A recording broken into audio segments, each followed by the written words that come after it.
Buenas noches, bienvenidos todos a este espacio acogedor a la Fundación Patiño. Creo que un poquito afónico, no sé si se me escucha bien, ¿no? Por acá. No, perfecto. Bien, entonces es importante el momento que estamos viviendo, ¿no? En realidad posterior, y esta producción es muy importante. Por eso nos estamos permitiendo el tiempo de enseñarla y mostrarla aquí en la ciudad de Santa Cruz. En ella participan 15 personas y aquí tenemos 3 invitados que nos van a ayudar un poquito a hacer una apertura para este libro. En primer lugar queremos hacer una presentación que sería virtual de Vladimir Díaz Cuellar. En realidad él es uno de los coordinadores. Entonces seguidamente yo les voy a poner un videíto donde él nos va a dar su saludo y vamos a continuar con los invitados.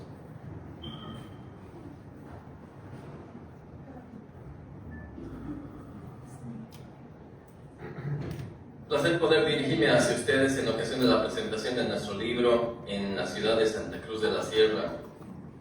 Es un placer estar en esta ocasión, aunque sea por este medio. Lastimosamente las circunstancias no me han permitido viajar a Bolivia para participar de las presentaciones del libro. Pero aunque sea, quería dirigirme hacia ustedes con unas pocas palabras introductorias. El libro que estamos presentando hoy en Santa Cruz es un fruto de un proceso de más o menos de un año de diálogo y debate, y que esperamos sea más bien un esfuerzo de mediano y tal vez de largo plazo, justamente de entrar en un proceso que nos permita reflexionar más allá de las simplificadoras dicotomías sobre la dramática crisis que ha ocurrido en nuestro país hace ya 3 años. Creemos que por el dramatismo de la crisis esta va a marcar y está marcando muy claramente la reconfiguración del espacio político en nuestro país. Así que creemos, con Luis Claros, el co-coordinador de la publicación, que era necesario abrir un espacio que permita la crítica y la autocrítica dentro de los sectores progresistas del país, y una reflexión un poco más amplia y más mesurada de las consecuencias y las características mismas de la crisis. Como ustedes podrán ver, hemos hecho un esfuerzo de reunir voces bastante diversas en el libro que se está presentando el día de hoy. Hay varias voces que tienen perfiles políticos y en alguna medida teóricos bastante diferentes. Hay voces de personas y académicos muy reconocidos en nuestro medio, pero también existen voces que son nuevas. Hemos invitado, como es muy tradicional en estas publicaciones, a académicos, pero también hemos invitado a personajes públicos, algunos activistas también, que han contribuido con sus reflexiones a este volumen. Como ustedes podrán ver también, hemos hecho un esfuerzo de reunir voces de diversas regiones del país, aunque evidentemente la presencia de Cochabamba resalta de entre todos los autores. Asimismo, el conjunto de 16 ensayos que ustedes tienen en sus manos es un esfuerzo que reúne trabajos de investigación que revisan la evidencia sobre los temas que tratan, y que tratan de producir conclusiones en base a esa evidencia. Pero también hemos reunido ensayos políticos que tienen un espíritu un poco más amplio, que reflexionan también sobre diversos aspectos de la crisis y que creo son muy valiosos para entender en mejor cabalidad. Asimismo,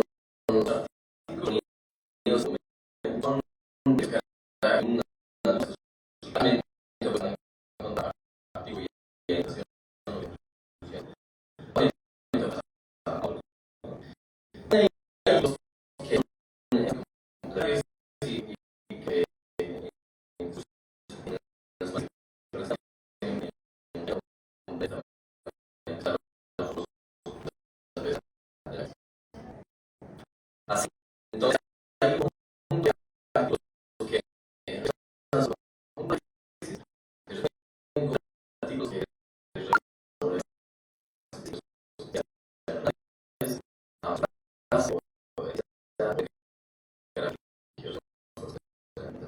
así que es bastante interesante la que existe en este volumen. Esperamos pues que este volumen se convierta en un referente inmediato para la lectura y la comprensión de la terrible crisis que vivió nuestro país. Pero también que sea un punto de referente a mediano y largo plazo para la comprensión de la misma. Quiero finalmente hacer un saludo cordial a Carmen Dunia Sandoval y a Carol Gainsborough, que gratamente aceptaron, o muy gentilmente aceptaron, brindarnos algunos comentarios y críticas, por supuesto, a los artículos y al volumen en su conjunto. Asimismo, quiero saludar y agradecer la participación de María Teresa Segada y Fernando Prado, de entre los autores que participaron en este volumen. Un saludo cordial y mis agradecimientos también a la Fundación Rosa Luxemburgo, que es la que patrocinó la publicación de este libro, y en coauspicio con Plural Editores, una de las mayores casas editoriales del país. Bueno, finalmente un saludo cordial a la distancia, y espero que esta ocasión sea muy productiva para la reflexión y el debate, y que sea finalmente un cierre con broche de oro del conjunto de presentaciones que hemos realizado en el resto del país.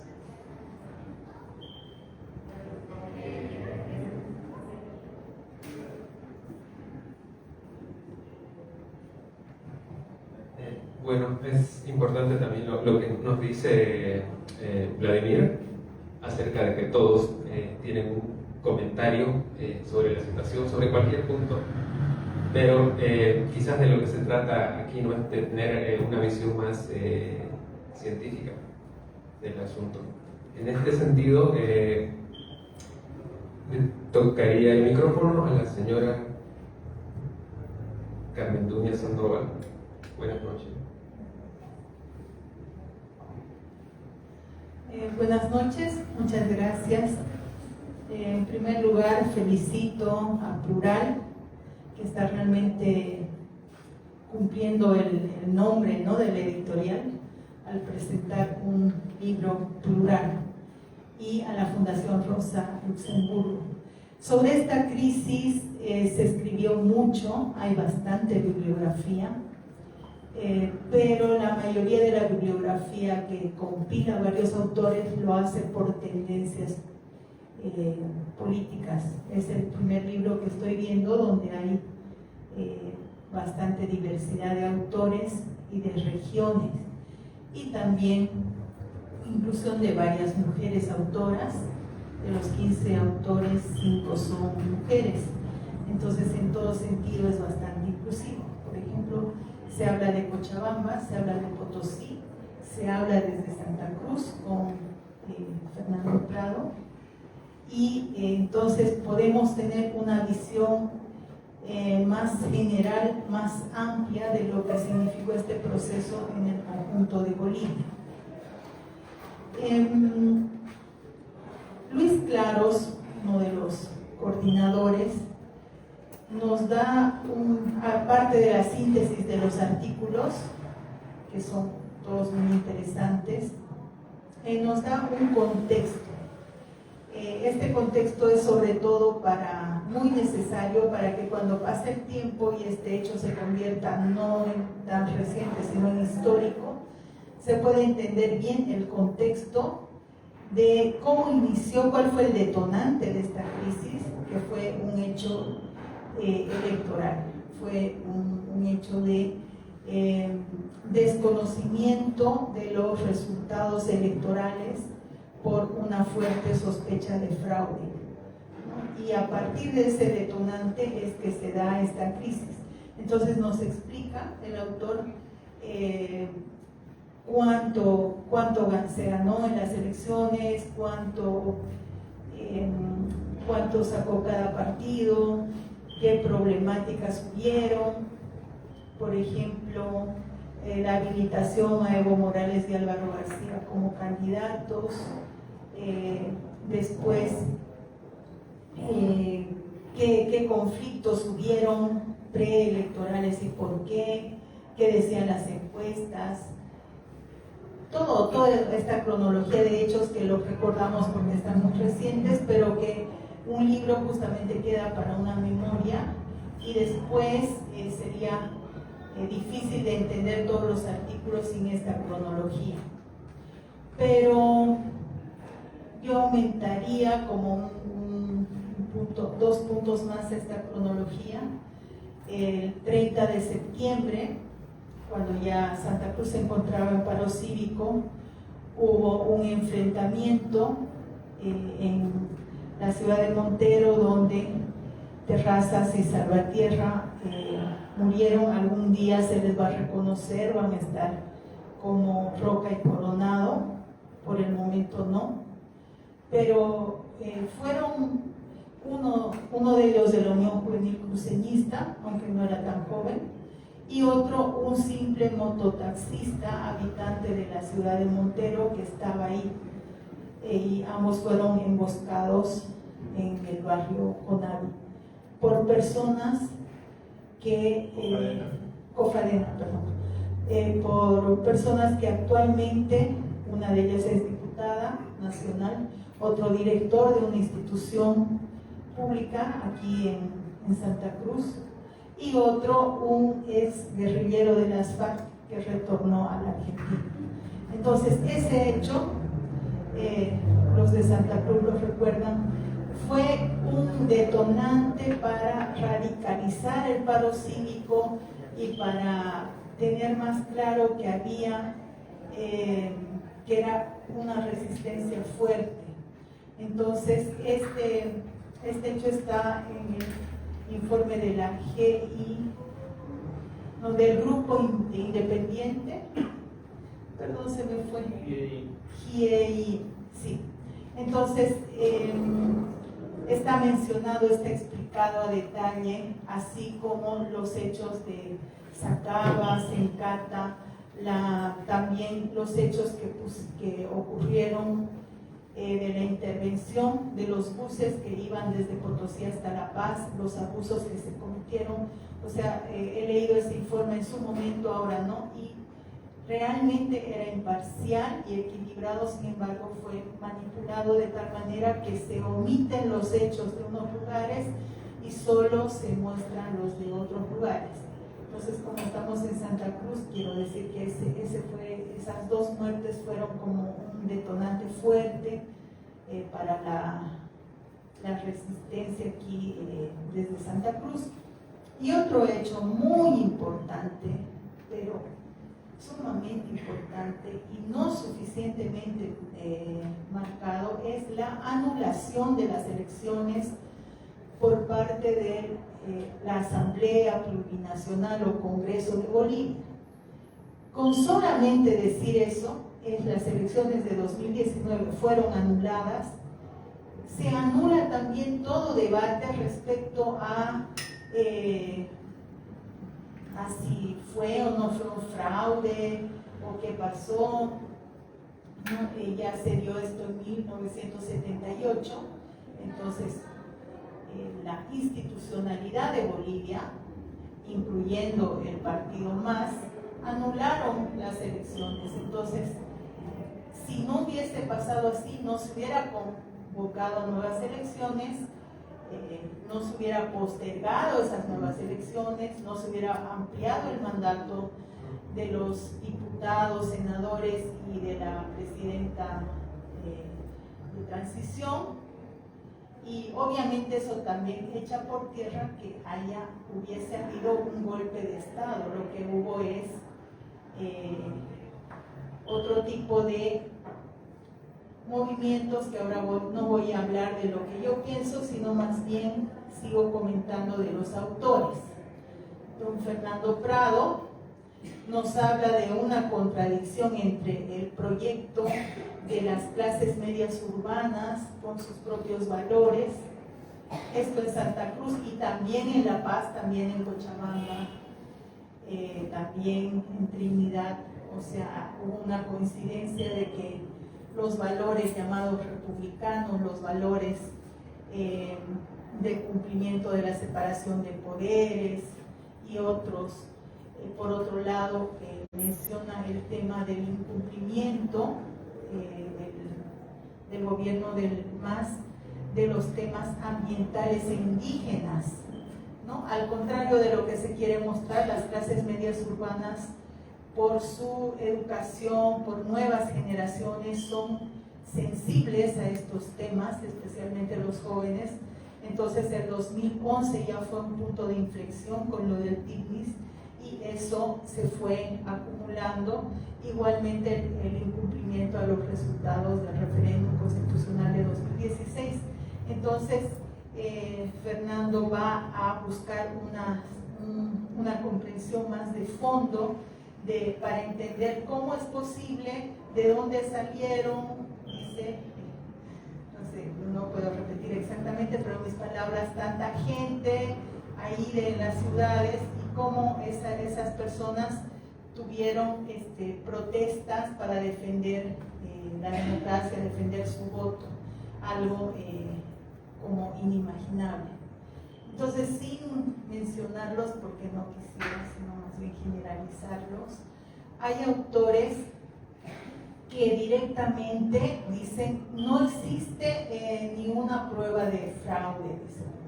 Y otra autora dice era un golpe fríamente calculado, planificado y pone las etapas diferentes del golpe. Entonces, eso en general está como para discusión, ¿no? Podríamos debate porque es muy fácil a posteriori decir y atribuir, bueno, esta fue una primera etapa así, la segunda fue así, la tercera, cuarta, porque ya pasó. Pero en ese momento y todo lo que hemos vivido, era una inestabilidad impredecible y los planes que se hubieran podido hacer eran de contingencia, es decir, a ver cómo salimos de esta situación en este momento.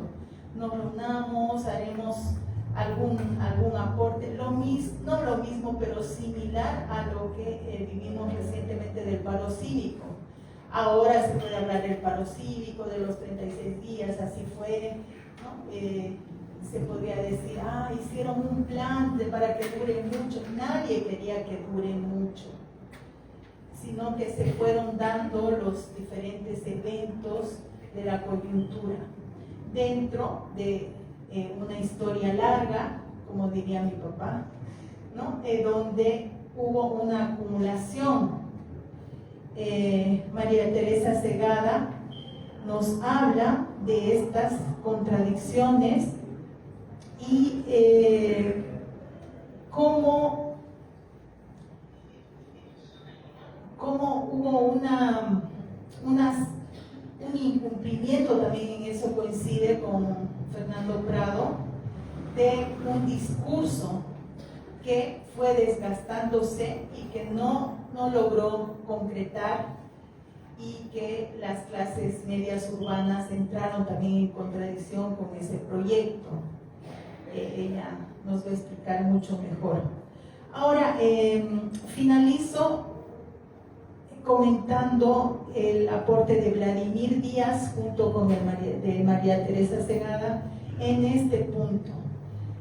Este era un fin de ciclo, o el más, ¿no? Inicia Vladimir Díaz de una manera muy interesante diciendo que en 2020, en las elecciones de octubre de 2020, se estaría viviendo lo que debería haberse vivido en 2019. Sin embargo, dice, nadie pensaba que podría haber pasado algo así, porque la historia está siempre llena de sorpresas, o sea, se refiere a la insurrección popular. Me estoy olvidando, no quiero dejarlo pasar, también a Luis Tapia, que habla del derrocamiento del régimen gamonal de Evo Morales. Estas palabras son muy fuertes porque él está usando metáforas del izquierdismo tradicional en contra de los poderes, ¿no? Abusivos, por eso llama como los terratenientes gamonales, pero equiparando Luis Tapia a lo que se convirtió el régimen del MAS. Más o menos dicen en mis palabras que el proyecto inicial del MAS, el que creó la Asamblea Constituyente, el que quería llevar un Estado plurinacional de representación de los indígenas, de los pueblos, de las regiones, de las mujeres, ese proyecto fue avanzando hasta cierto punto, pero fue cooptado y le ganó un proyecto de monopolio del poder a partir de corporaciones que su único ámbito sería conservar y reproducir el poder y centralizarlo cada vez más. Entonces, en ese sentido, habrían actuado como los terratenientes gamonales, ¿no? Entonces, es bien interesante este análisis. Entonces, entre María Teresa y Vladimir Díaz se preguntan si realmente fue un fin de ciclo. Y bueno, yo diría, no fue un fin de ciclo, pero ya estamos en una etapa de declive del proyecto del MAS, ¿no? Incluso puede que haya pequeños resquicios del proyecto original, pero más bien los indígenas de tierras bajas se convierten en oposición. Eso no es teórico, los hemos visto llegar a Santa Cruz el año pasado pidiendo cese de avasallamientos. En la zona del Tignis siempre están denunciando una serie de abusos. Toda la parte de Guarayos, avasallamientos. Entonces ya no es una realidad en blanco y negro, sino que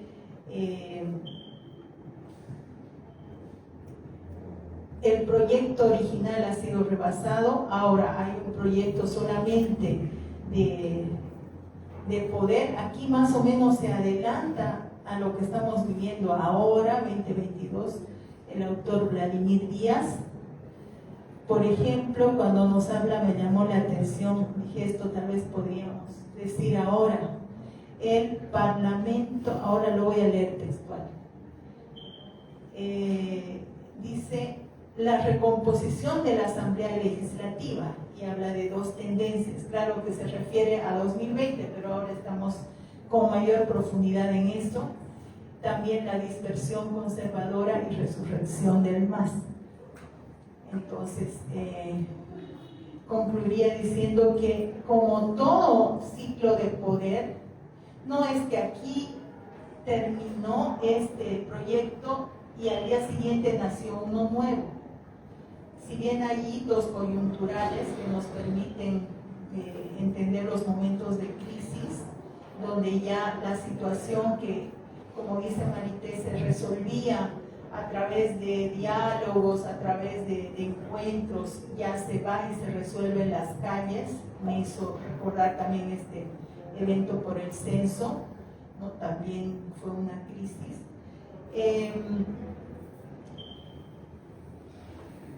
El cierre de una etapa tiene idas y venidas, en un lenguaje sencillo, así le llamaría. Por ejemplo, la crisis del nacionalismo revolucionario. Mi padre escribió las crisis políticas, culminación y ruptura del nacionalismo revolucionario y creyó que ya se acabó con Torres. Pero sí, seguía con coletazos, con don Hernán Siles, que quería retomar el proyecto, hasta que realmente murió el 21 de septiembre. Entonces, no se dan cuenta. Entonces, es algo similar. Creo que el proyecto en crisis,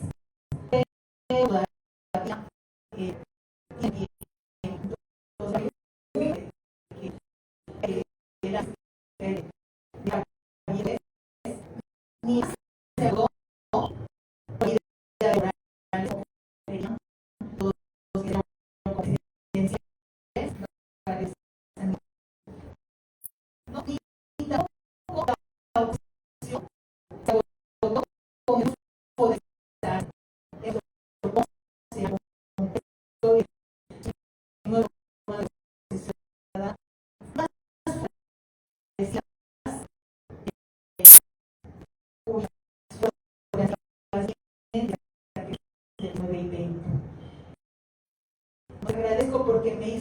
pensar, los autores me hicieron pensar y repensar y analizar nuevamente estos momentos de historia reciente que repercuten hasta ahora. Gracias.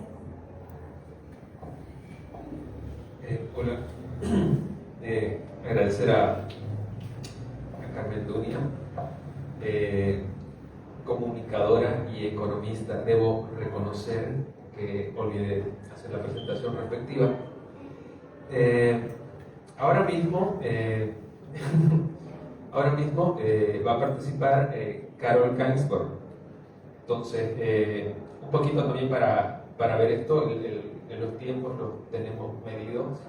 Disculpa, por favor. Pero tengo que ser una especie de Judas. Así que son 20 minutos.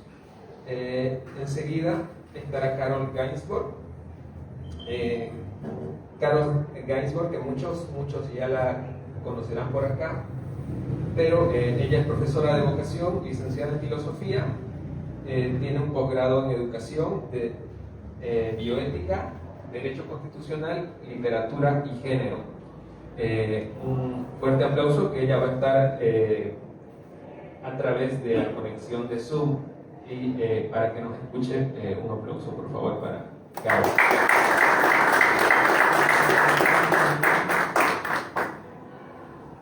Bueno, muy buenas noches, mil disculpas por participar a través de Zoom. Fue el COVID que me atrapó desprevenido. Lo primero que quiero comentar es la importancia del libro en tanto visión plural de la realidad de realidades que nos constituyen como personas, colectivos, cada quien como Estado.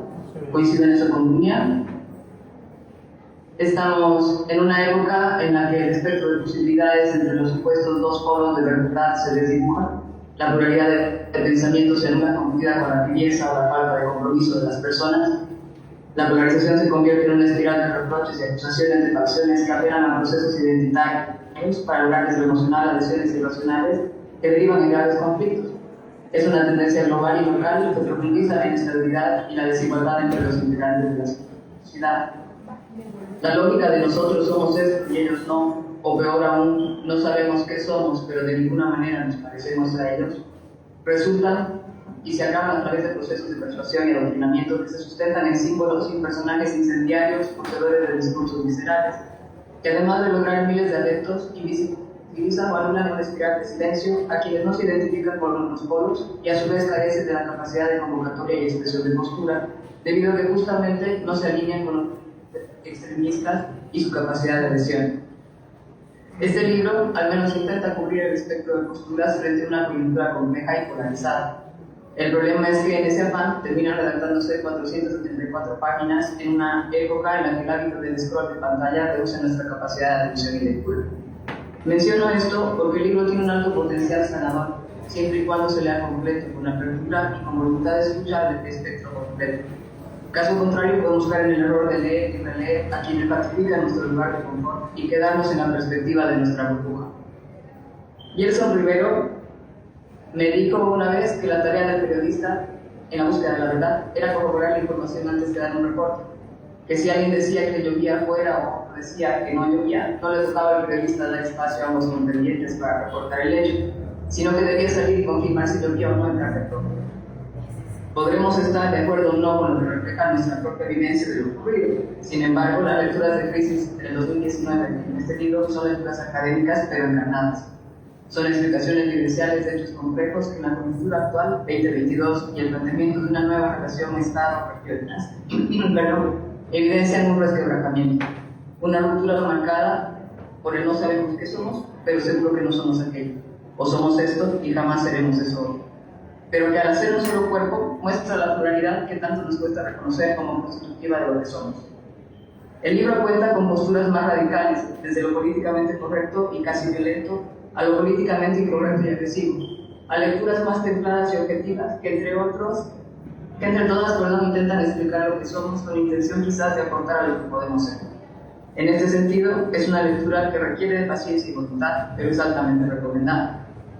Al final de cuentas, sanar implica reconocer que no solo los síntomas y el nombre de la enfermedad, que no se trata solo de reconocer los síntomas y el nombre de la enfermedad, sino de padecer, desarrollar los anticuerpos y sanar. Somos un pueblo joven que necesita sanar traumas profundos de infancia individual y colectiva, tomar conciencia de que lo malo proviene de nosotros mismos. Lo mismo que la enfermedad es un acto valiente y doloroso que cuesta asumir. Toca morir muchas veces para que la vida siga su curso. Morir nuestros ideales, morir nuestros prejuicios, morir nuestras identidades, morir nuestros egos, que sirvieron para sobrevivir, pero que generaron y ahondaron el trauma. Somos ellos, somos nosotros la representación de aquello a lo que más le tememos, y este libro nos lo muestra una y otra vez, si es que estamos dispuestos a verlo. Así, por ejemplo, leer el artículo de Fernando Prado, que lo va a exponer, en el que hace una asociación directa entre la visión de los valores weberianos y republicanos de la clase media, desde más bien el planteamiento que hace Lorque Orellana.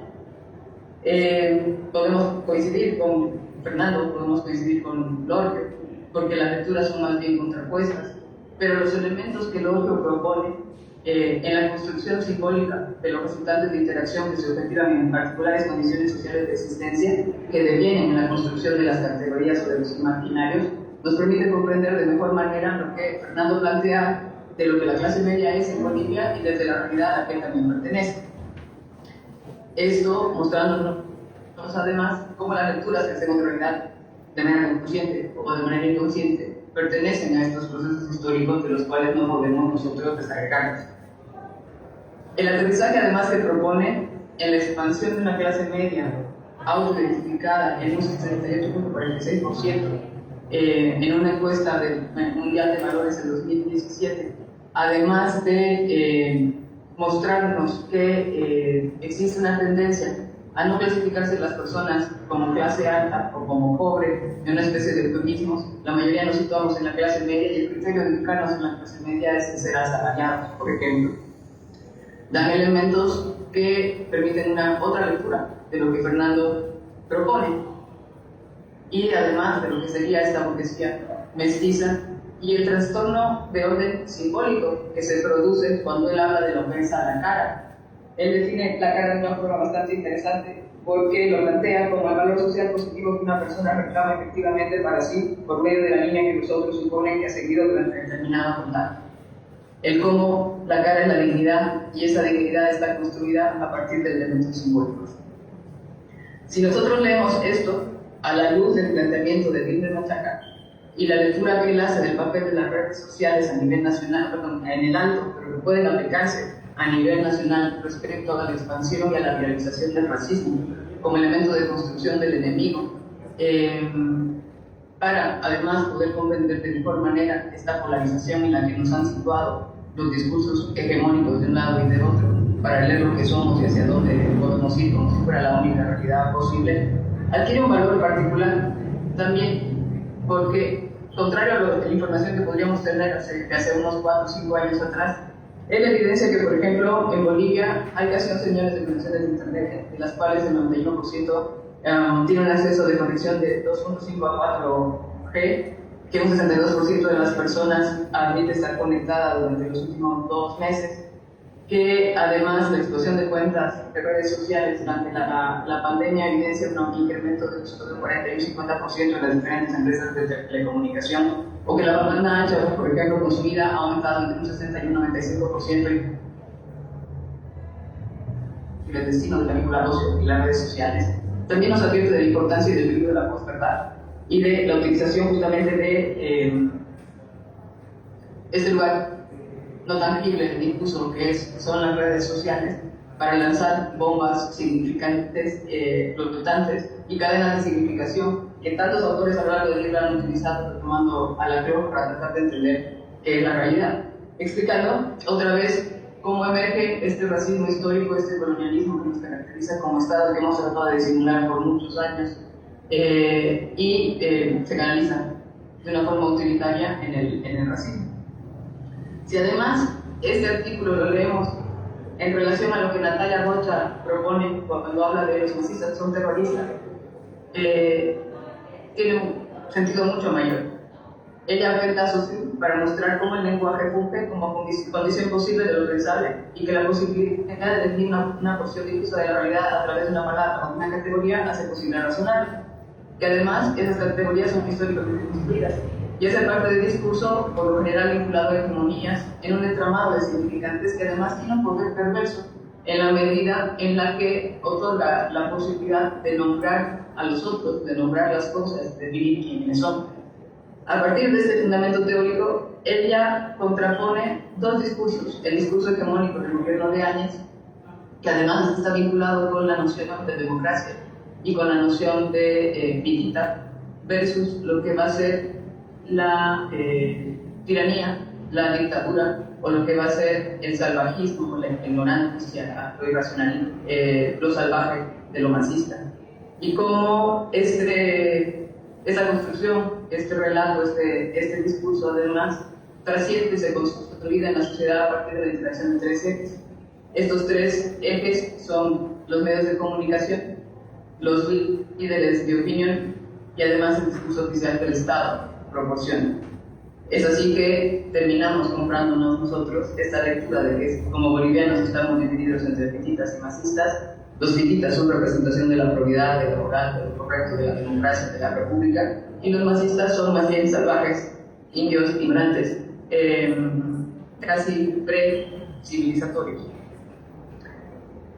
Este texto también puede encadenarse con el de María Teresa, pero ella lo va a comentar más adelante, por eso no quise comentar mucho el de Fernando ni el de ella, porque también estamos hablando de la construcción simbólica y el papel que el lenguaje tiene en la forma en la que nosotros nos definimos. Luego está el texto de Franz Flores. Él describe la alianza y luego fractura de Potosí con el MAS. Y para él la explicación de este proceso es resultado de lo que él define como la decadencia de la capacidad de mediación que debería tener el Estado para poder atender las necesidades de la población, que además se da en un ambiente polarizado, en un ambiente en el que existen extremos, que además es un Estado prevenial, reaccionario, que no tiene planificación y sin capacidad de mediación política. Esto, sumado a la volatilidad de la situación de Potosí, por la postergación que tiene Potosí y por la presencia de un agente fundamental a lo largo de la fundación, de la construcción, perdón, de lo que es el Estado boliviano, que son los mineros, y la fuerza de choque que ha representado siempre. Es interesante ver la ruptura discursiva a partir de justamente el incumplimiento de promesas y de necesidades y además la pérdida de la mediación posible y la pérdida de la cooptación dirigencial, que es una de las estrategias del MAS para desarmar la capacidad de los movimientos sociales y de la organización que ellos tenían, que además es una constante en el análisis de cada uno de los artículos. Luego está el texto de Huáscar Salazar. Él explica las condiciones para la crisis política del 19 y va más allá porque muestra la existencia de narrativas hegemónicas que terminan instrumentalizadas en una lógica de confrontación del poder estatal, beneficiando intereses que socavan provecho del clima polarizado. Evidencia el estancamiento generado por la radicalización de las derechas conservadoras y liberales que justifican la desigualdad y ausencia de una izquierda crítica, en lo que Silva Rivera denomina palabras mágicas, que gobiernan por encima de la razón crítica. Una izquierda perdida en la vendetta y en el recurso fascista del enfrentamiento de la sociedad civil, el lugar deseable del ejercicio político, como si fuera el único espacio, la única instancia, y la distorsión de la noción del principio de revolución.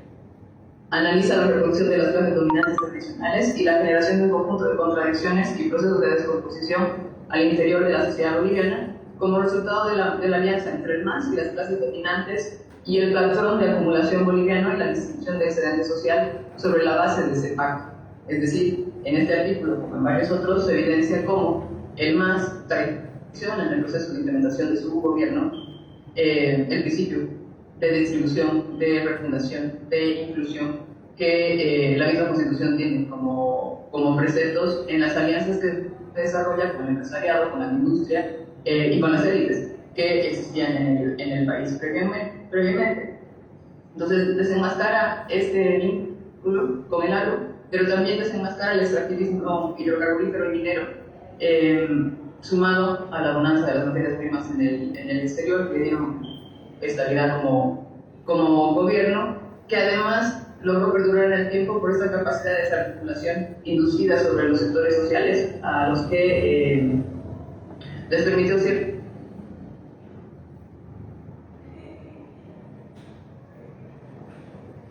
de la legitimación de actividades que son ilícitas, tanto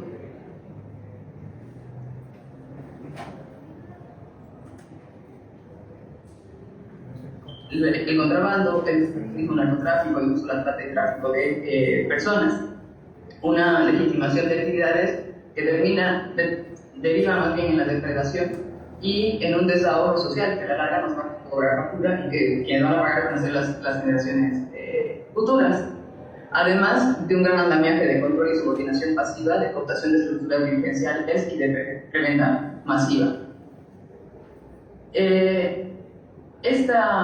Esta lectura la coincide y la profundiza Fernando García Illapur, quien analiza comparativamente el proceso de desgaste de la Revolución Nacional del 52 en el proceso de deslegitimación, preventa, clientelismo y desarticulación de las bases sociales, y toma como parámetro de comparación la marcha minera fracasada del 86 de los mineros y la marcha por la paz de la democracia que encabezó Evo Morales en 2020 como evidencia del debacle de la caída de la hegemonía de ambas culturas, de ambas lecturas simbólicas, de ambos sentidos políticos en la realidad boliviana.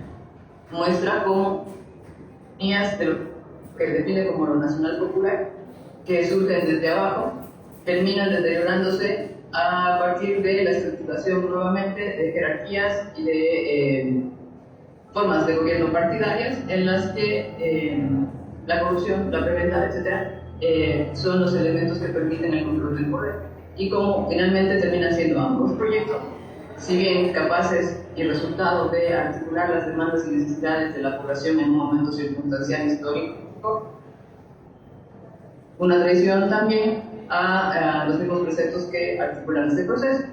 Sin embargo, no por ello el más ha dotado o ha terminado su proceso hegemónico, porque además tiene la habilidad de poder mostrar la incapacidad que ha tenido la derecha durante todo este periodo de tiempo de consolidar una propuesta. Luis Tapia, luego, habla del derrocamiento de lo popular, una tiranía, y le explica como resultado de un proceso de desgaste histórico, una lectura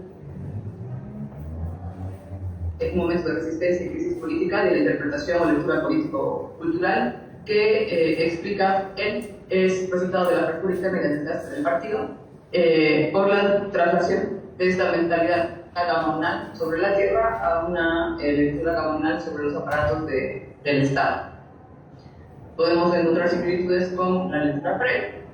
Luego está Elena Kiriakis, que se distancia un poco de las lecturas en general. Ella lee la existencia de golpe de Estado en 2019 y lo hace explicando la diferencia entre lo que es la dictadura y lo que es la dictadura blanda. Muestra cómo los golpes de Estado hoy en día, que antes eran prioritariamente acciones políticas, policiales y de las Fuerzas Armadas, hoy en día más bien son modelos con fisionomía e interpretación de aparente democracia, lo que define como neogolpismo, en la que hay nuevas tecnologías de derrocamiento que juegan con la constitucionalidad, pero que se soportan en lo policial y en el sistema militar. Ella habla de momentos de transición de lo que es una dicta blanda.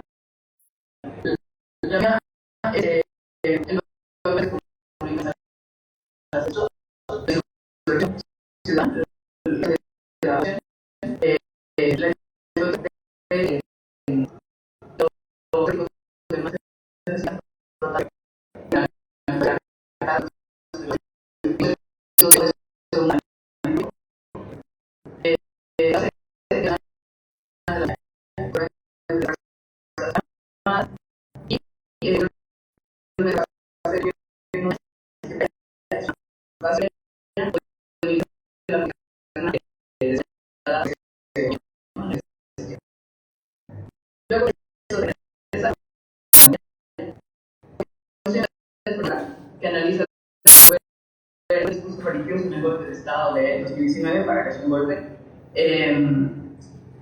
homologando lo que está pasando con Bolivia a lo que ha sucedido con Latinoamérica toda. y esta reacción, este movimiento reaccionario de las iglesias frente a lo que ha sido la emergencia de los gobiernos progresistas de izquierda en Latinoamérica. A partir, otra vez, de la construcción de discursos y significantes flotantes a partir de las cadenas de equivalencia que se pueden ir desarrollando, explotando el miedo que deriva netamente en la violencia como principio de preservación de la vida.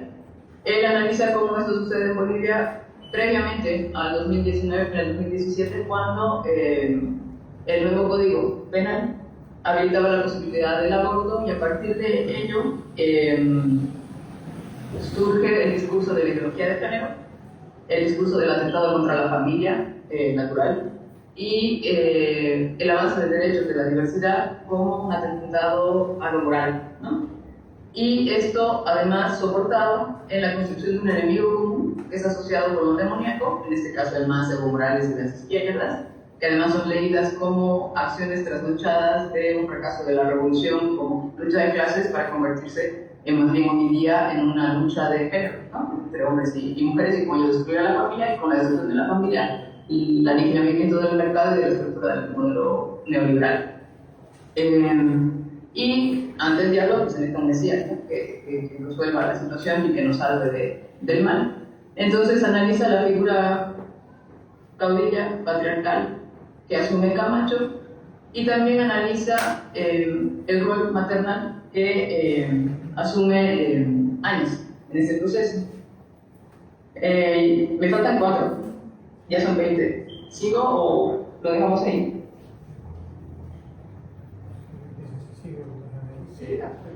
Sí, todavía tiene 2 minutitos más, por favor. Ok, sigo entonces. Luego está el de María Galindo, que es nadie me va a contar lo que pasó porque yo viví carne propia. Y muy al estilo de María, ella dice: yo no voy por la teoría, yo soy de la realidad, yo transformo la vida viviéndola.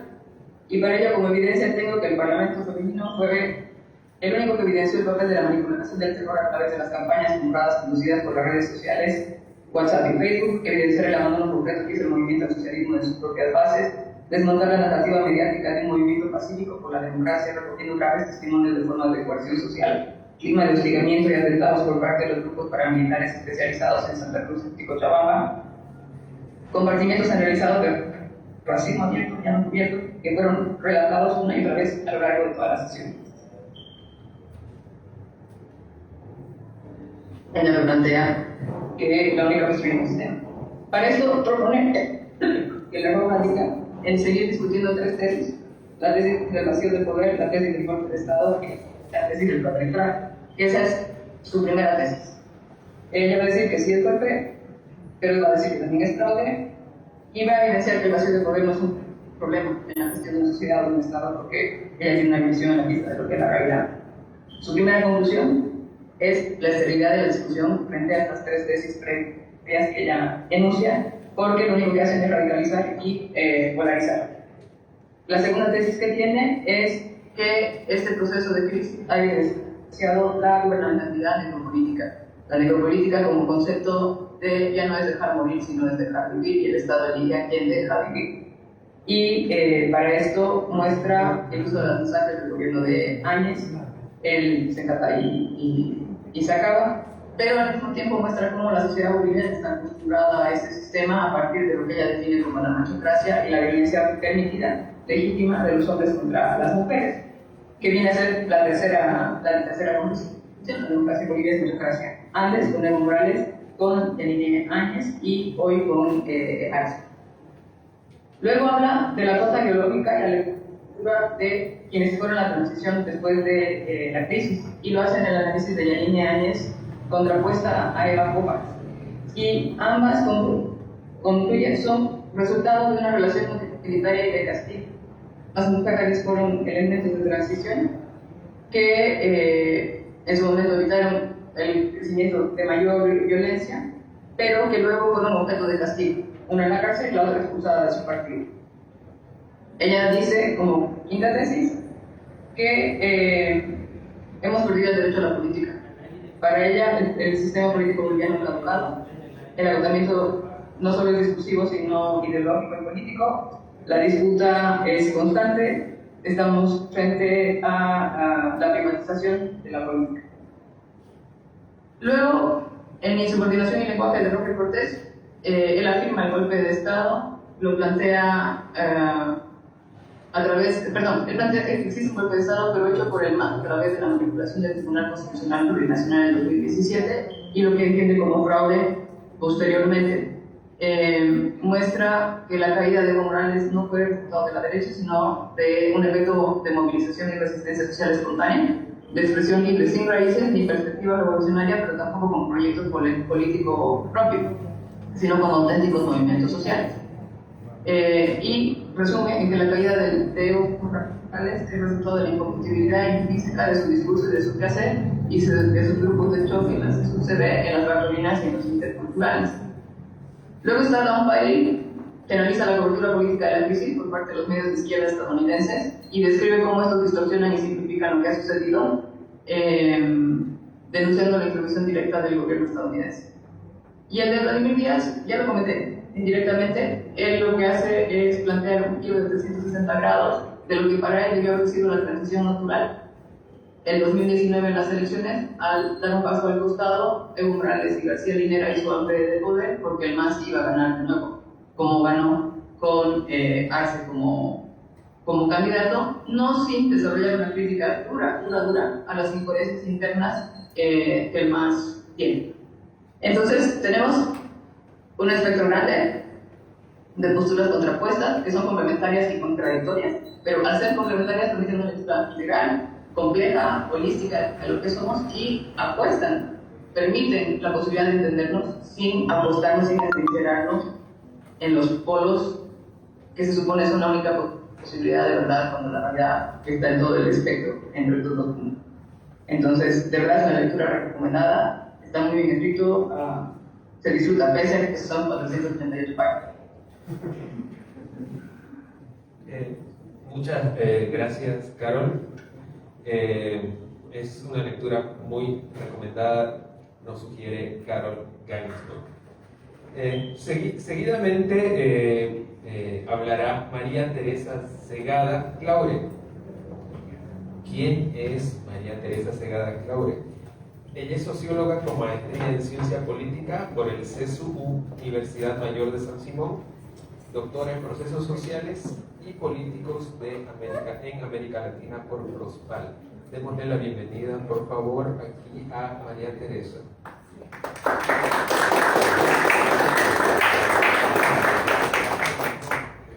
Bueno, muchas gracias. Para mí es realmente un privilegio compartir con este público en Santa Cruz este libro. Lo hemos estado compartiendo en otros lugares y realmente se escuchan cosas muy interesantes, porque es un tema muy sensible en este momento. Uno piensa que la crisis de 2019 ya es algo que ha pasado, que hemos remontado, que ahora hay un nuevo gobierno, que el MAS ha retornado al poder y bueno, todo sucedió, ¿no?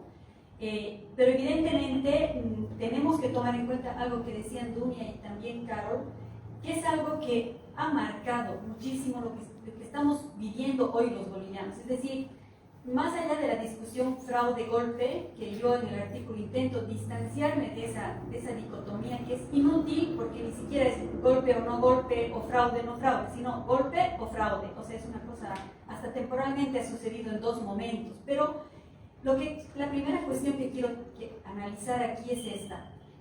Todos los objetos de disputa política pasan justamente por las versiones de la realidad, por las narrativas de la realidad y por nuestro posicionamiento sobre esa realidad político, ¿no? Y eso estamos enfrascados en esta polarización todavía en Bolivia. Quizás no se puede hablar mucho de proyectos políticos, yo prefiero ver en el campo político esta disputa más anti-más. Porque quizás lo más novedoso que ha sucedido en esta crisis del 2019 es una visibilización de una serie de elementos, y yo en el artículo lo llamo por eso, que es una crisis muy compleja y múltiple, tiene múltiples aristas. ¿Por qué razón? A ver, primero entendamos el concepto de crisis, y en el artículo yo hago recuperar un poco la teoría para ver, a ver, ¿de qué estamos hablando cuando hablamos de crisis?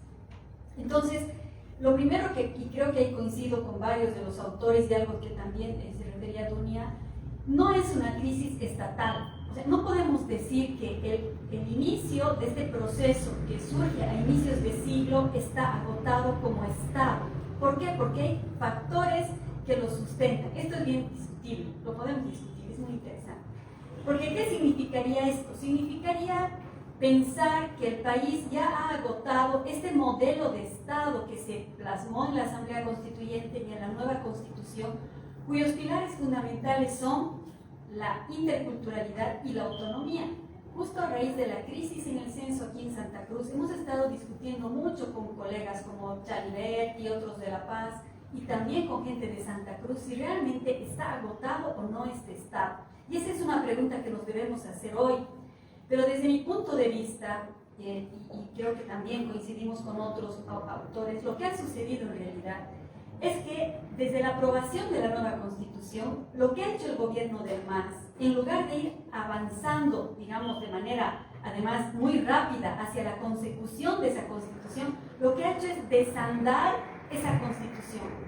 Porque no solamente ha ido vulnerando los derechos de los pueblos indígenas a nombre de un presidente indígena y de un gobierno indígena, TIPNIS, extractivismo en territorios protegidos, hay muchísimos elementos y ejemplos para nombrar esto, sin consulta previa, porque no hay hasta ahora una ley marco de consulta previa, la ley de autonomía, o sea, las autonomías indígenas apenas son 6 de los supuestamente 36 pueblos indígenas que hay en Bolivia. O sea, uno ve una constitución recortada en términos de la plurinacionalidad, pero también en términos de la autonomía. Y aquí se ha hecho un debate muy amplio, creo que ahora están ustedes muy enfrascados en un debate que hay que abrirlo, sobre si esas autonomías en realidad funcionan o tienen un horizonte de posibilidad, que es un poco lo que yo pienso que es darles el beneficio de la duda, o definitivamente hay que desecharlas porque no sirven y hay que pensar en otro modelo como el federalismo o algún otro que ordene territorialmente el Estado. Eso, como decía aquí las compañeras, son temas que nos está planteando la lectura de una crisis que parece un hecho episódico, pero sin embargo han marcado al país. ¿Por qué razón? Porque entonces, si no ha habido una crisis de Estado, porque todavía el retorno del MAS al poder y el hecho de que sigamos en una dinámica muy marcada todavía por estos elementos, nos hace pensar de que no se ha agotado el ciclo estatal en Bolivia, porque los ciclos estatales, como bien decía nuestro historiador Sandoval, son de larga duración. No son ciclos que se acaban con presidentes o con proyectos políticos. El ciclo del nacionalismo revolucionario comenzó con la revolución, pero ha durado hasta mediados de los 80, evidentemente, y ha tenido varios presidentes de izquierda, de derecha, militares, civiles, o sea, trasciende realmente a los protagonismos políticos. Entonces, si no es una crisis de Estado, es una crisis de régimen político. Hay un autor de la ciencia política que dice, distingamos entre lo que es una crisis en el régimen o una crisis del régimen. Y lo que ha sucedido en Bolivia, a mí me parece que ha sido en realidad una crisis en el régimen, porque los intentos de todos de mostrar su rostro democrático son muy interesantes y resultan evidentemente muy falsos en algunos casos, pero rostros democráticos al fin. Evo Morales ha vulnerado muchas veces la norma, incluso en 2014 probablemente ya no debía haber sido reelecto, pero sí, digamos, gozaba de una amplia hegemonía política y le hemos creído que se fundó el nuevo Estado, entonces recién era su segunda elección, ¿cierto? Roger Cortés llama la atención sobre eso en su artículo también, sino que a partir del 2016, para mí el hito fundamental es el no respeto al voto soberano. O sea, ese ha sido como ya demasiado, el punto de inflexión. Pero encima el Tribunal Constitucional, encima un órgano electoral que actuó de manera parcializada, encima las irregularidades de la elección, en fin. Entonces, sin embargo, hay algo muy interesante. Cuando se luchaba con los grupos, o luchaban los grupos, las plataformas ciudadanas de 21F, hablaban de defensa de la democracia. Y un dato muy curioso es que en el 2020, cuando Arce estaba pretendiendo volver al poder y luego lo logró evidentemente, él hablaba de la defensa de la democracia. O sea, estábamos hablando de la misma frase, pero desde dos posiciones totalmente antagónicas y distintas. Eso quiere decir que en el fondo, hoy, digamos, se cuestiona este gobierno. ¿Será como dice Elena Argirakis, hubo una dicta blanda? ¿Qué es dicta blanda? ¿Será que hoy día vivimos en democracia en Bolivia? ¿Qué entendemos por democracia? Son las instituciones, porque son su pilar fundamental. No puedes hablar de democracia si no hay instituciones, pero evidentemente resultan muy cortas cuando vemos la pulsión participativa que tiene este país, que también es el otra ancla de la democracia. Son instituciones, pero también es la participación social. Ustedes han visto en sus movilizaciones aquí. Si podríamos atenernos solo a la letra, diríamos, no, los bloqueos son antidemocráticos porque impiden el derecho a la circulación. Sin embargo, es el ejercicio ciudadano de bloquear porque quieres justamente fortalecer ese tu derecho ciudadano, aunque estés vulnerando cierto precepto de alguna norma. Sin embargo, estás haciendo democracia. Entonces, creo que la Constitución de alguna manera nos señala esta diversidad de democracias que tenemos, ¿no? Plasmadas en el texto, muchas ni se ejercen, pero están ahí. Entonces, es una contradicción falsa, digamos, decir esto es democracia y esto no es. Creo que Caro tiene mucha razón también cuando dice la realidad está en los grises, y yo coincido con ella en esto. O sea, está en los matices, está más allá de esta polarización política. Yo hace poco escuché una conferencia de Manuel Castells que dio, creo que en México, está circulando en un video, y él llamaba la atención sobre algo que a mí me ha hecho pensar mucho también. La responsabilidad de los cientistas sociales, y ahí entramos muchos de ustedes también seguramente, es tomar distancia de los hechos, porque los políticos están para contarnos lo que ha sido y lo que ha dejado de ser. En este libro hay lecturas bien políticas, donde no admiten, digamos, otra postura. Hay otras lecturas, digamos, que intentan eso, tomar cierta distancia de la realidad. No significa que uno no tenga una postura política, pero no se adscriben de una manera ciega, digamos, a una postura, y lo que se hace al revés de lo que sucede normalmente es partir de tu postura y encontrar argumentos para sustentar. Lo que la ciencia social debe hacer es mirar la realidad y inferir de esa realidad qué es lo que puedes tú abstraer y explicar de esa realidad. ¿Por qué se dice que entonces, volviendo al concepto de crisis, no es una crisis de Estado, no es una crisis de régimen político, porque seguimos viviendo en democracia? Sin embargo, ha habido una crisis muy fuerte en términos de la política, o sea, una crisis evidentemente política, porque el país no es más el mismo antes y después del 2019.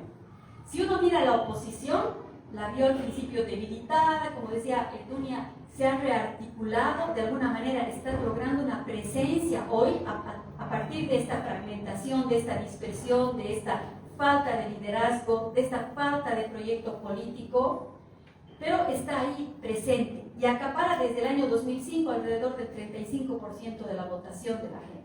Con el rostro de Tuto Quiroga, de Doria Medina, no importa, pero hay un sector de la población que no está de acuerdo con este proyecto político de MAS. Pero no ha habido todavía la oportunidad de una rearticulación de la oposición. Gran tarea tenemos todos, desde quienes hacemos ciencias sociales hasta como los propios actores, en estos 3 años de plantear una posible alternativa distinta al país que no pase solamente por el movimiento al socialismo. Pero la novedad más importante del 2019 no es la oposición, porque la oposición esta vez tuvo el rostro de Carlos Mesa y de Camacho y a la población como siempre. O sea, al final, con ese mínimo la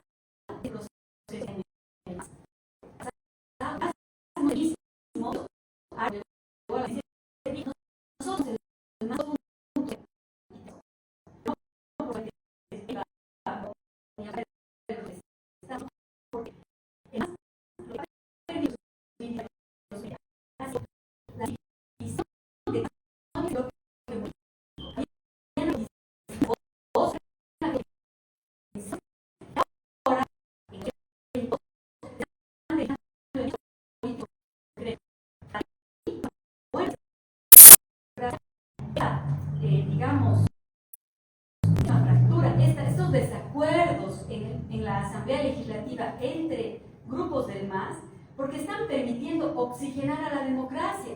Comentábamos con un colega diputado de Comunidad Ciudadana el otro día, que de muchísimo tiempo, después de 16 años, la oposición ha podido marcar algo en las decisiones del país. que es la aprobación de la ley del censo, o que hoy día se puede ver como este problema que hay de la aprobación de la ley del presupuesto y la ley financiera. Entonces, esas, más que verlas como un riesgo Perú, ¿no? Uy, nos estamos fragmentando la ingobernabilidad, yo lo veo como algo saludable para la democracia, porque nos permite realmente abrir el debate, deliberar, darle un sentido a esta posibilidad que es la democracia. Hay un autor que me gusta mucho de la ciencia política que habla, es Claude Lefort, que dice, la democracia es un lugar vacío, y no entendemos eso. O sea, la democracia ha sido apropiada por actores políticos. Un lugar vacío quiere decir alternabilidad, quiere decir que yo gobierno y luego me voy, y si me siguen eligiendo seguiré, pero si no, sabré irme, ¿no? O sea, ese es un poco el sentido. Bueno, tengo muchas cosas todavía que decir, pero tengo pocos minutos, así que voy a ir cerrando.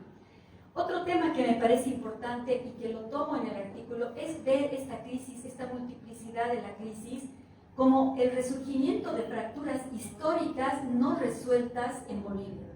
El tema territorial, Oriente-Occidente, estamos arrastrando desde el siglo XIX, ¿no? Primero muy asentado en el eje minero, ahora muy asentado en el eje Oriente, pero no hemos resuelto ese encuentro, ese modelo de Estado que nos permite una convivencia entre distintos, no solo étnica, social, culturalmente, sino también en términos territoriales y económicos y sociales. Entonces es algo que no lo resolvemos y en cada conflicto vuelve a salir como algo que tenemos que encarar. La otra fractura estructural es la socioeconómica, un país pobre con muchas necesidades y que evidentemente en la época del 2019 se ha puesto en evidencia con la pandemia del 2020. O sea, somos un país que no hemos sabido, a pesar de los logros que el MAS ha hecho en términos de redistribución social a través de bonos, que sabemos también los límites que tienen estas políticas, lo dice Huáscar Salazar en su artículo. En realidad el modelo económico no cambió, ¿no? Entonces, siguen visibilizándose. Y la tercera es la que se refería Carol y también Dunia, es esta fractura étnico-cultural. El reavivamiento del tema del racismo en Bolivia, ¿no? O sea, de pronto de nuevo aparece en el escenario político este tema de tú eres racista, además eres blanco, de derecha, y además eres golpista y fascista, ¿no? Y del otro lado, la victimización, ¿no? Entonces nosotros somos víctimas de esa dominación colonial que no se ha superado. O sea, yo creo que esto ha cambiado totalmente en el tiempo, pero hay un uso político de este lenguaje muy poderoso. ¿Por qué? Porque toca heridas que no se han resuelto en la historia, ¿no? Y toca sensibilidades de la sociedad boliviana. Entonces, si uno le añade a las disputas políticas, partidarias, más, anti-más, etc., le añade estos temas que vienen de la sociedad, entonces realmente es un desafío, creo, para todos nosotros repensarnos como país, volver a investigar ha cambiado el país en estos 20 años. Esto que hablan varios autores del libro, de esta emergencia de redes sociales, de nuevos activismos ciudadanos, esto no había en Bolivia antes. Y también nuestra sociedad ha cambiado. ¿En qué términos? Esto de las clases medias, esta emergencia de sectores tan poderosos en el alto, por ejemplo, que nuestros colegas lo han llamado burguesía chola o burguesía de base ancha, es un fenómeno muy interesante que hay que volver a ver, que no solo está sucediendo en el alto, ¿no? Vinculado al sector informal, al comercio. O sea, el país ha cambiado muchísimo. Y por último, también tiene un lado oscuro, porque en este siglo se han revelado factores que nos está dificultando manejar en el país. Me refiero al narcotráfico, al avasallamiento de tierras, al contrabando, a ese lado oscuro que está nublando a varios de los gobiernos en América Latina también. Bueno, me paro aquí, los invito a leer el libro, realmente creo que nos va a enriquecer mucho para pensar Bolivia hoy y al desafío de buscar salidas. Creo que hay que conjuntamente, además de manera común, buscar salidas. Países mucho más fracturados lo han hecho, tenemos que lograr nosotros. Gracias. De los años 2018 y 2019. En general, por ejemplo, la izquierda latinoamericana y la izquierda europea tenían el sueño pues, de que el proceso de cambio ya se estaba dando en América Latina, ¿no? Que el socialismo era posible y Bolivia era uno de los elementos que eran importantes y más todavía con el presidente indígena. Entonces, cuando sucede todo lo que sucede en 2018, no se analiza bien, no se trabaja qué es lo que realmente ha pasado. La información no fue correcta y se quiso seguir con el sueño. No, lo que pasa es que ha sido un golpe de Estado, pero por lo demás todo está firme. Entonces, este es, yo creo, un elemento muy importante, porque ese es el que permite decir que no hemos entendido bien lo que ha sucedido en el país. Y yo me hago al comienzo del trabajo una serie de preguntas de investigación, ¿no? Porque la cosa es muy rara. ¿Cómo es que un conjunto de ciudadanos, mamás, jubilados y todo eso, en pocos días han hecho correr a un poderosísimo presidente de la República que se escapó? Entonces tiene que haber muchas cosas mucho más complicadas que decir un golpe de Estado, ¿no? El golpe de Estado además sin cabeza, no se sabe para quién ni cómo, y con el Parlamento funcionando y promovido por la OEA y por las Naciones Unidas y por los obispos. Un poco raro fue realmente todo el proceso, ¿no? Entonces, la primera cosa es esa que quise poner en guardia. ¿Cuál es el contexto en el que yo trabajo? Yo he identificado tres vertientes para entender lo que pasó. Es como la tormenta perfecta que se va formando cuando coincide la humedad con la lluvia, con los vientos, ¿no? Uno era el inicio de la declinación económica. Fíjense que en 2015 inicia la declinación económica, comienza a bajar la producción de gas, comienzan a haber problemas económicos y comienza a verse que las inversiones que se han hecho han sido poco fructíferas. Primer tema. El segundo tema es la incertidumbre político-electoral, es decir, es ese año donde el MAS raramente decide que Evo Morales tiene que ser otra vez candidato y tiene que ser presidente. Entonces se genera, por todas las medidas posteriores y el Tribunal Constitucional y bueno, todo lo que ustedes conocen, se genera realmente una situación, una incertidumbre en el tema político. Y el tercer tema que coincide es el tema del debilitamiento ideológico y de gestión que ya vino sufriendo el gobierno del MAS. Un debilitamiento ideológico porque no cumple con las tareas que se había propuesto, y de gestión porque la gestión realmente deja mucho que desear en cuanto a los resultados. Esos son los tres elementos. De estos tres, yo digo, el primero, la incertidumbre económica, no soy economista, seguramente algún otro la va a tratar. El segundo, el tema electoral, tampoco profundizo, si bien me doy cuenta que es el elemento, es el clivaje, como llaman los sociólogos, les encanta decir esa palabra. Es decir, realmente, no sé si han visto cuando una gran piedra, los que trabajan la piedra, le ven una ranurita, le ven una rajadura y saben ya, y van ahí con el martillo, le dan un golpe y una piedra enorme se para. Ese es el clivaje, ese es, digamos, lo que ha pasado. Estos tres elementos eran, y cuando ya vino el tema electoral, lo que sucedió fue que se partió totalmente todo, ¿no? Este tercer punto del debilitamiento ideológico y de gestión es el que yo profundizo en el trabajo y defino 5 del proyecto del MAS. Yo comienzo diciendo, no sé si recuerdan los antiguos, el MNR, que según muchos el MAS es la prosecución del proceso del MNR. El MNR tenía su eslogan muy fuerte, que era obreros, campesinos y clases medias. ¿Se acordarán? El MAS es pueblos indígenas, campesinos originarios. Entonces aquí se da un proceso de una exclusión ideológica que ha tenido su peso. Y tanto es así que García Linera ya este año escribe lo siguiente, fíjense. Y esto yo lo leí después, cuando ya yo, caramba, digo, Linera me da razón, bien. Dice Linera, la imperiosa necesidad de unir lo popular con la clase media, elaborando un nuevo lenguaje y programas que conecten con las expectativas de ese sector social. ¿Se dieron cuenta, no? Con las nuevas subjetividades y aspiraciones. No le entreguemos la clase media a los sectores conservadores. Eso es lo que hizo el MAS, ¿no? O eras del MAS, o tú tenías que ser un procapitalista, etcétera, etcétera. No le entreguemos la clase media a los sectores conservadores. El progresismo tiene el reto de reencontrarse con la clase media para garantizar la victoria de lo popular. Esta es, digamos, la confesión de parte de que realmente este punto que yo identifiqué es correcto y que el mismo García Linera lo identifica. Es decir, no se incluyó en el proyecto a la enorme clase media, y cuando digo clase media no digo profesores, doctores, la clase media boliviana es inmensa, incluso con ingresos bajos, pero comparte ya los valores de clase media urbana además. El hecho de ser población urbana tiene características marcadas. Entonces, todo lo que sucede en el Alto, los cholets, la escritora esta Cuya Reina, etc., no son fenómenos del MAS, son fenómenos que ya se venían generando. Y es una clase media y es una burguesía que se ha generado, absolutamente no tiene nada que ver con el proceso teórico del MAS, ¿no? Entonces, en síntesis, yo digo que el MAS prefirió denigrar a las clases medias en lugar de buscar atraerlas a su proyecto. Y los costos de esa decisión han sido políticamente muy altos, como lo dice el mismo Linera, y como lo diría Gramsci también cuando habla de la necesaria hegemonía política. En un país no se va a poder tener la hegemonía política si no se tiene por lo menos una parte de la clase media. Entonces, ese es un punto. El segundo punto, el desprecio de los valores republicanos.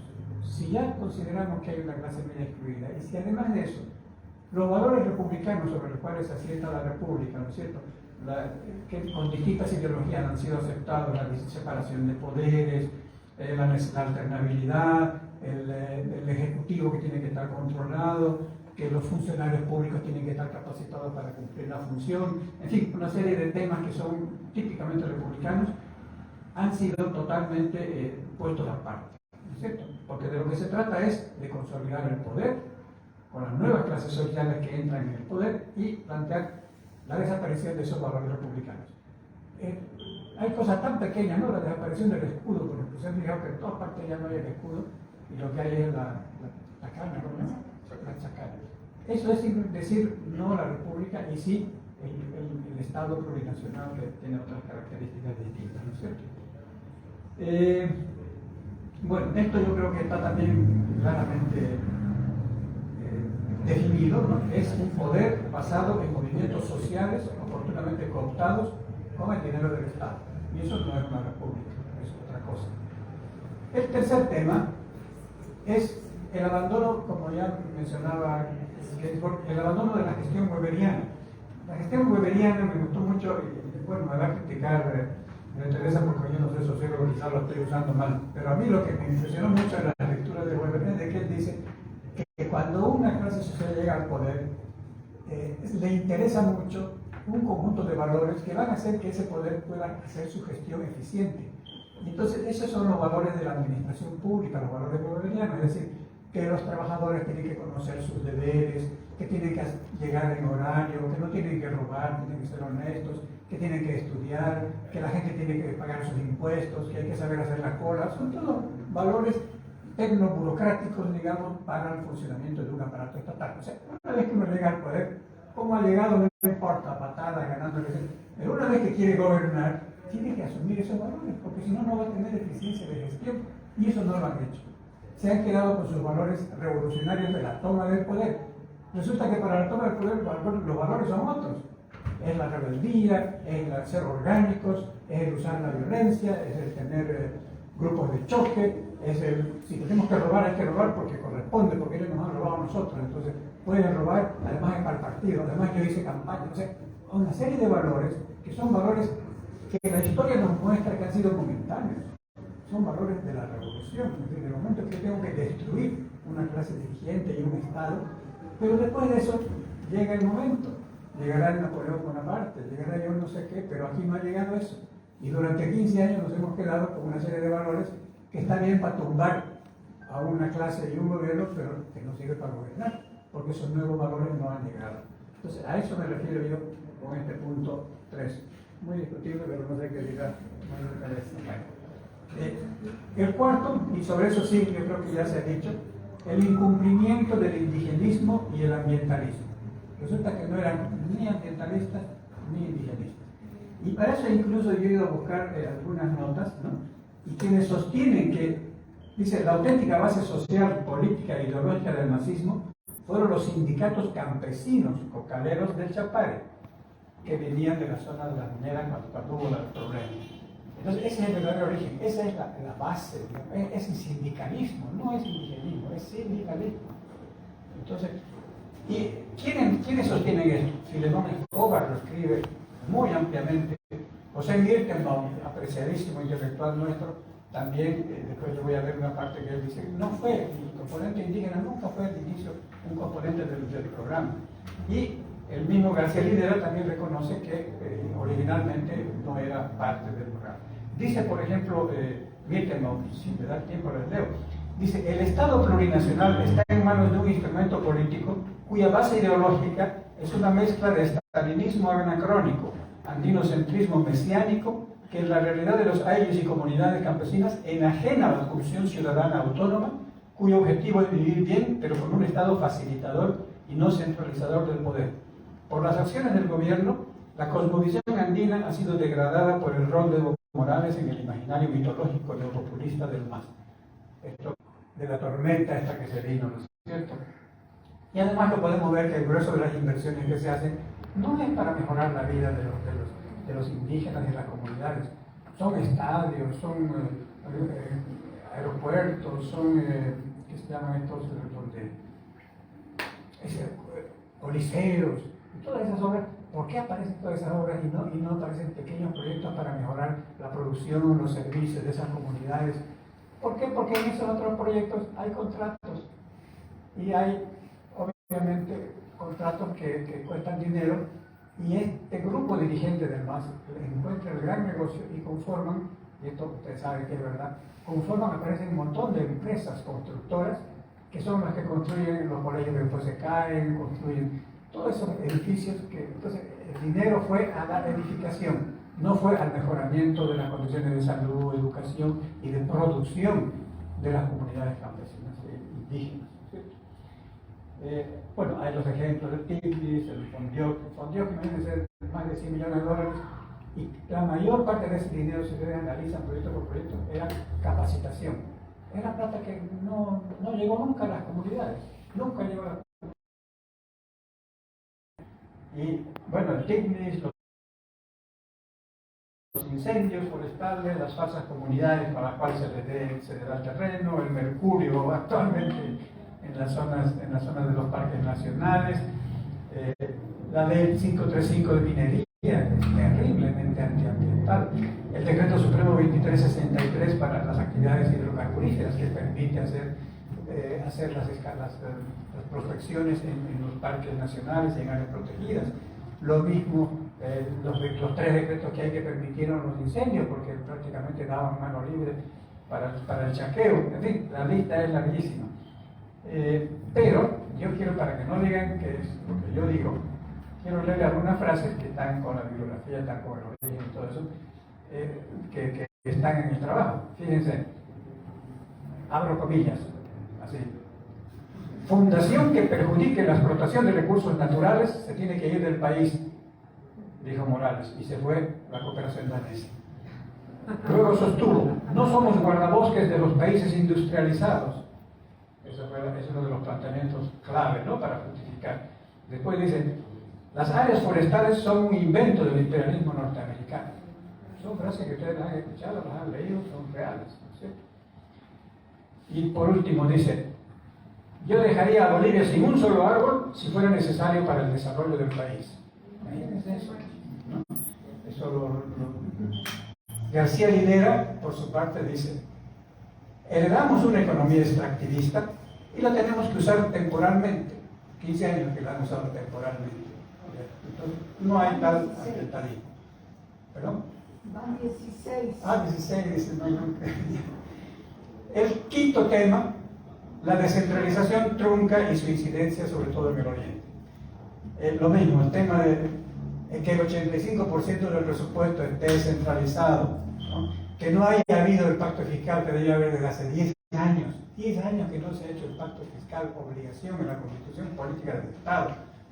Que haya surgido una ley 777 de planificación que centraliza todo piramidal en cualquier pueblo o municipio que haga su proyecto, su ordenamiento territorial, tiene que ir a La Paz, donde hay un órgano rector que le aprueba o no le aprueba.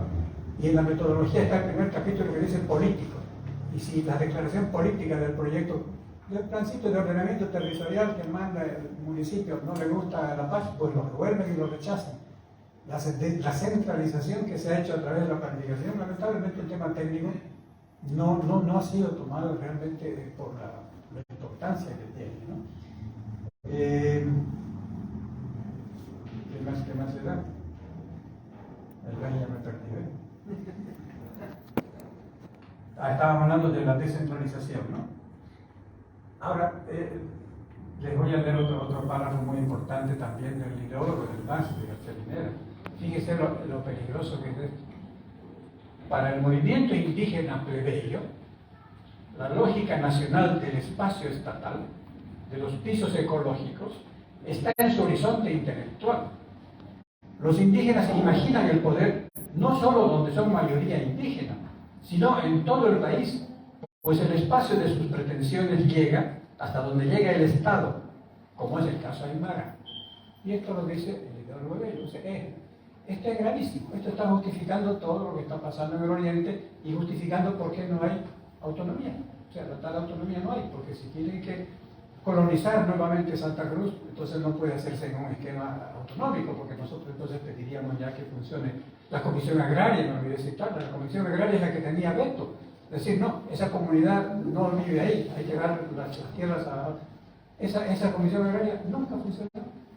Desde hace 10 años debería funcionar. Era las instituciones del gobierno con la gobernación para que juntos veamos lo que conviene y lo que no conviene. Eso era autonomía, así estaba planteado. Nunca funcionó la Comisión Agraria. Entonces, esto nos da claramente cómo va el tema de la autonomía.